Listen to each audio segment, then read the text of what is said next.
Welcome to దేశీ యాత్రికుడు.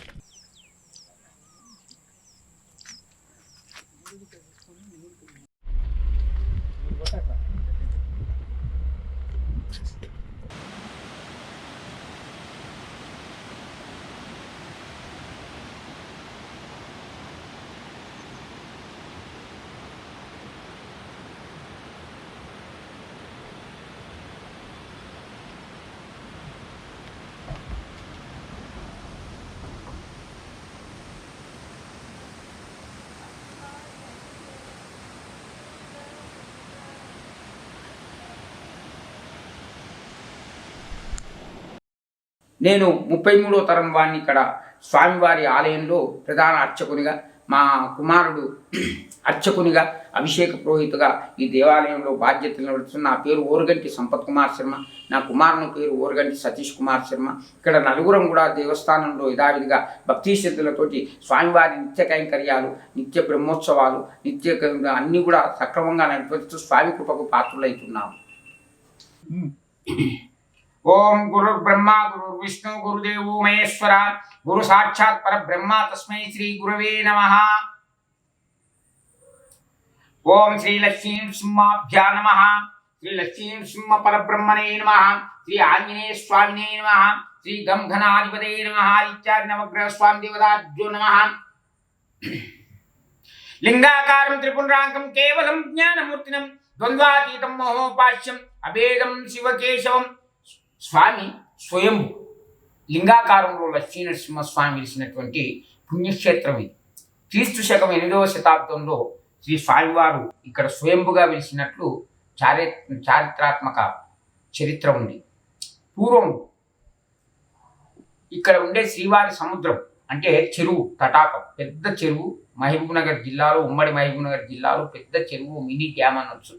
ఆ డ్యామ్లో పూర్వం చెరువు నిర్మాణం చేయనప్పుడు ఒక యాదవుడు అంటే ఒక గొల్లవాడు, విష్ణు భక్తుడు, అతడు ప్రతిరోజు కూడా నియమం తప్పకుండా తన 40 ఎకరాల పొలాన్ని దున్నుతూ పోయేవాడు. అయితే ఒకసారి విభవానుసారంగా తెల్లవారుజామునే లేచి స్నానం చేసుకొని ఎద్దుల కింద కుంకుమ పసుపు ధరింపజేసి చక్కగా ఆ చెరువులో తన పొలం దగ్గరికి వెళ్ళాడు. పొలం దగ్గరికి వెళ్ళి పొలం దున్నుతున్నాడు. రామభజన చేసుకుంటూ శ్రీరామ జయ రామ జయ జయ రామ అనుకుంటూ భజన చేసుకుంటూ వాడు ఆ పొలం దున్నుతుంటే ఈ స్వామి స్వయంభు శిలారూపంలో ఆ నాయలకు అడ్డం పడ్డాడు. నాయలకు అడ్డం పడ్డప్పుడు ఏమిరా, నా భూమిలో ఇంతవరకు ఎన్నడూ కూడా శిల అనేది, రాయి అనేది తగలలేదు, ఈరోజు ఎందుకో రాయి తగిలింది అని చెప్పి ఎనికి గుంజి, గడాన్ని ఎనికి గుంజి, నాగలని ఎనికి గుంజి ఆ శిలారూపం ఉన్నటువంటి, లింగరూపం ఉన్నటువంటి లక్ష్మీనరసింహస్వామి తీసి పక్కకు పారేసి మరలా 2వ పర్యాయం పైకి వెళ్ళాడు. పైకి వెళ్ళి దున్నుకుంటూ పైకి వెళ్ళి మళ్ళీ తిరిగి వస్తుంటే స్వామి దొర్లుతూ దివ్యమైన కాంతితోటి మరలా నాయలకు అడ్డం పడ్డాడు.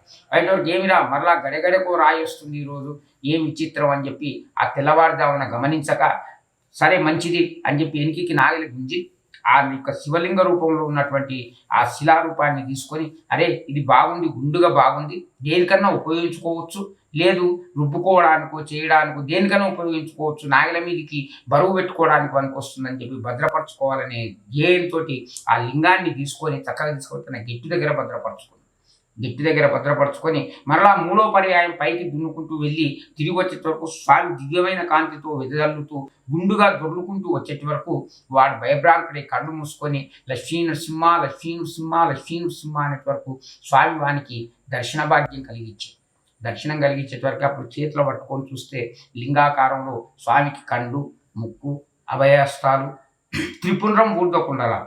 ఎక్కడైనా విష్ణు సంబంధమైన దేవునికి ఊర్ధ్వకుండలాలు మాత్రమే ఉంటాయి, 3 నామాలు మాత్రమే ఉంటాయి, అడ్డనామాలు ఉండవు విష్ణు సంబంధం. కానీ ఈయనకు శివకేశవని అభేదంగా ఉండబట్టి ఈయనకు త్రిపుండ్రము, ఊర్ధ్వకుండలాలు 2 ధరించి శివకేశవని అభేదంగా స్వామివారికి దర్శనం ఇచ్చేటవరకు వాడు ఆ శిలారూపాన్ని తీసుకొని నెత్తిన ధరించి నెత్తిన పెట్టుకొని ఆ బండ మీద నుంచి ఈ బండకు అనుకుంటే కనీసం 1 ఫర్లాంగ్ దూరం ఉంటుంది.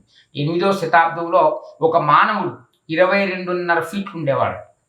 ఒక మానవుడు 22.5 ఫీట్లు ఉండేవాడు. వాడు అక్కడి నుంచి ఇక్కడ అంగబెట్టి దిగి నిలబడి గోవింద నామస్మరణ చేస్తే అటువంటి సమయం నందే ఇక్కడ అగ్రహారం అని ఒక బ్రాహ్మణ కుటుంబం ఉండేది. అగ్రహారం అని బ్రాహ్మణ కుటుంబం ఉండేది. అక్కడ ఓరుగంటి నర్సయ్య దీక్షితులని మహనీయుడు లక్ష్మీ నరసింహస్వామి ఉపాసకుడు ఉండేవారు. ఆయనకు కూడా స్వప్నంలో కనపడ్డాడు. వీరికి దొరికే టైంలోనే, ఈ యొక్క యాదవుడు అనే భక్తునికి దొరికే టైంలోనే ఈ బ్రాహ్మణునికి కూడా స్వప్నంలో కనపడి నేను పలానా లక్ష్మీ నరసింహస్వామిని అని ఆయనకి ఏం చెప్పిండో ఏమో. ఆయన కూడా లేచి అదే సమయంలో సింగమ నాయుడు అనే రాజు పరిపాలన చేస్తున్నాడు ఈ జిటప్రోడు సంస్థానాన్ని. ఆ జిటప్రోడు సంస్థానాన్ని సింగమ నాయుడు అనే రాజు పరిపాలన చేస్తున్నాడు. ఆయనకు స్వప్నంలో అదే సమయంలో ఒకే టైంలో యాదవునికి, ఈ బ్రాహ్మణికి, ఆ రాజుకు, ముగ్గురికి ఒకటేసారి ఈ స్వామి స్వప్నంలో లీలా మాత్రం గోచరించి చెప్పేటి వరకే ఆ రాజు కూడా కాగడలు పట్టుకొని చక్కగా వచ్చేటి వరకే వీడు నెత్తిన పెట్టుకొని ఆ లింగాన్ని పెట్టుకొని గోవింద నామస్మరణ చేస్తున్నాడు. గోవింద గోవింద అంటే 15 గ్రామాల కింద పడుతుందట. అంటే సింహనాదం ఈ విధంగా చేస్తే, గర్జిస్తే ఇసిడి టైంలో అంత శబ్దం వస్తుందో అంత గాంధీతోటి గోవింద నామస్మరణ చేసేటవరకు అక్కడికి వచ్చి చూసేటవరకే నెత్తిననేమో లింగం ఉంది, నోటనేమో గోవింద నామస్మరణ చేస్తున్నాడు, లక్ష్మీ నరసింహస్వామి నామం చేస్తున్నాడు. ఈయన దేవుడు విష్ణువా ఈశ్వరుడా, రూపమేమో లింగం ఈశ్వరుడు, నోటనేమో నరసింహస్వామి జపం చేస్తున్నాడు అని చెప్పి అనుకొని అప్పుడు ఆ రాజు ఈ యొక్క నర్సయ్య దీక్షితులను తట్టు చూసేటి వరకు నర్సయ్య దీక్షితులు ఆ స్వామి దగ్గరికి పోయి నమస్కారం చేసి, ఆ యాదవునికి నమస్కారం చేసి, స్వామి నీవెవరు అని అడిగితే నేను పలానా లక్ష్మీ నరసింహస్వామి స్వయంభు లింగాకారంలో ఉన్నా అని అప్పుడు అందరికి కూడా దేదీప్యమానంగా అందరికి కూడా 15 గ్రామాల ప్రజలకు, ఆ బ్రాహ్మణికి, ఆ రాజుకు ప్రత్యక్షమై అందరికి కూడా దర్శన భాగ్యం కలిగించేటప్పుడు స్వామి మళ్ళీ నీవు ఎక్కడ నిలబడతావంటే నన్ను తెల్లవారకంతో ప్రతిష్ఠ చేయాలని కోరితే ఆ 8వ శతాబ్దంలో ఇక్కడ ఒక బండ, ఇక్కడో బండ, ఇంకో బండ, పైన ఒక కప్పు బండ వేసి స్వామివారిని ప్రతిష్ఠ చేయడం జరిగింది.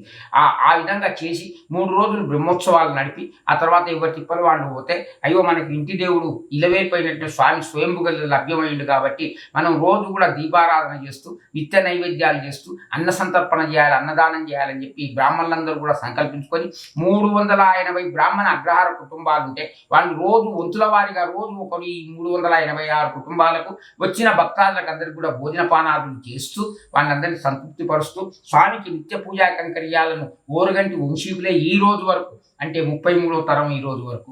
అయితే నా తోటి 34, నా కుమారుడితోటి 35.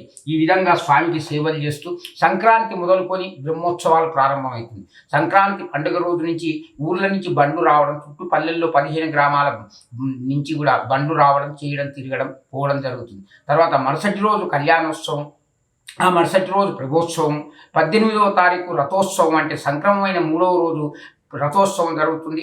ఆ రోజు కర్ణాటక, మహారాష్ట్ర, కేరళ ఎక్కడెక్కడి నుంచో భక్తాదులు ఇక్కడికి రావడం జరుగుతుంది. ఎక్కువ కర్నూలు జిల్లా వాస్తవులు రావడం జరుగుతుంది.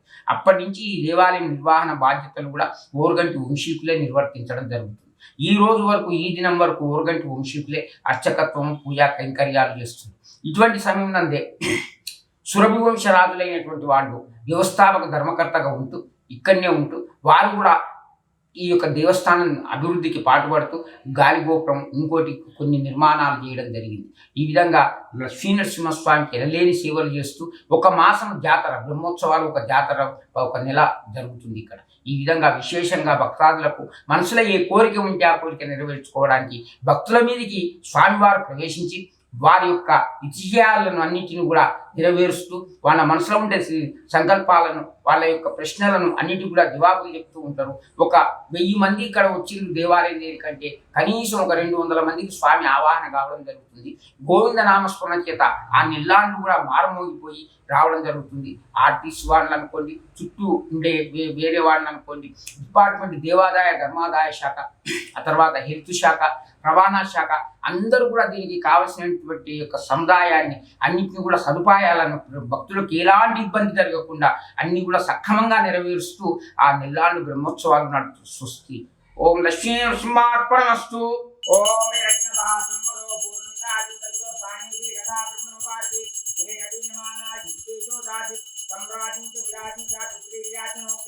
లక్ష్మీరాజశ్రియాం చేతయా మాతం వృద్ధాంసి మానోకం సిద్ధ్యాత వేదోగామ సంవర్షించరతో అభిజ్ఞాదై ప్రియామా పరిపాతయ శ్రీమద్వేంకటనాథాయ శ్రీనివాసాయ మంగళం. మంగళం వజ్రనాభాయ మంగళం వేదమూర్తినే. సింహోటం నారసింహాయ నిత్యం భవతు మంగళం. సింహోటం నారసింహాయ నిత్యం భవతు మంగళం. లక్ష్మీ నృసింహరూపాయ శ్రీనివాసాయ మంగళం. సింగోటం నారసింహాయ నిత్యంబోధమంగళం శ్రీమద్రమారమణ గోవింద గోవింద సింహవరద గోవింద గోవింద.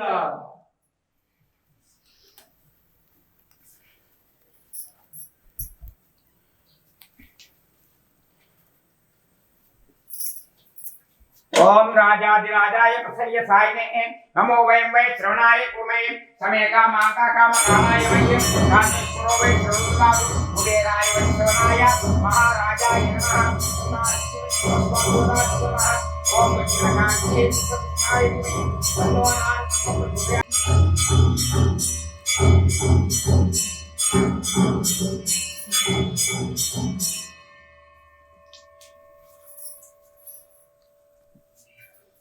అన్ని లైట్లు